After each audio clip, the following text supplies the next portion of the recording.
true story. I'm aware that some people trade their souls for status, temporary gain, fame, and control.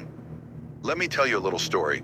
The devil himself just the other night promised me to be in the New York Times publishing company with a best-selling book if I would just give away my soul. I was in total revolt to think I could give up the very thing I admire so much in my life. My soul has a personality. What would I do if I let that die? Everything would feel empty, and the void in my life would be immense. So then I allowed myself to pray to God, telling him the devil is tempting me with what exactly I always wanted to do, and that is to publish my book. I totally resented the thought that the very thing he asked of me, my soul, is the very thing that made my ability to be able to write so much motivation, inspiration, heartfelt diligence, and articulation. If I sold my soul, I would have gone cold. The love in my heart would not be able to tribute or advocate to what I admire most, putting my heart and soul into my writings. Then the devil said, if you sell your soul, you will be vindicated with everyone's approval. But I looked at him and said, every persecution, all and every bit of rejection I have gone through, every character assassination, is my vindication. Vindication that I am light, vindication and a great joy for me, for it proves me truly to be of Christ.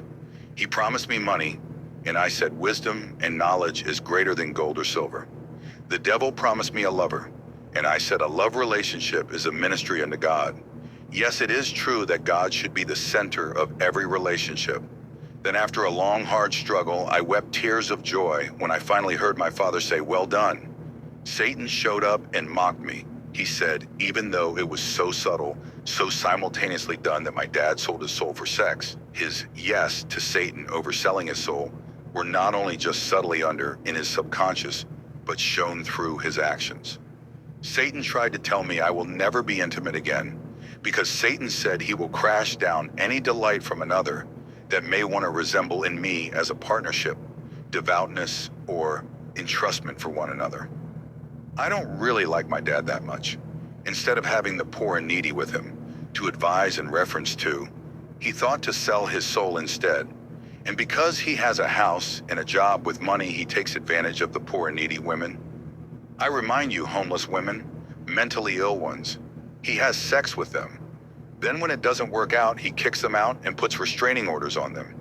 My dad is such a grimy creep. He has really crossed God. He could have stood up for the poor and needy, shunned evil, and be their strong arm of integrity, but he only thought of himself. Where he could have beard fruit for the better of them into their lives, instead he thought his loins were in high regard. Yes, this is a tremendous offense unto the Father.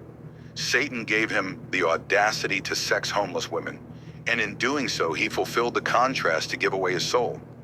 He sickens me. I don't think his mind is working at full capacity, or he would have not contributed to do what he's doing.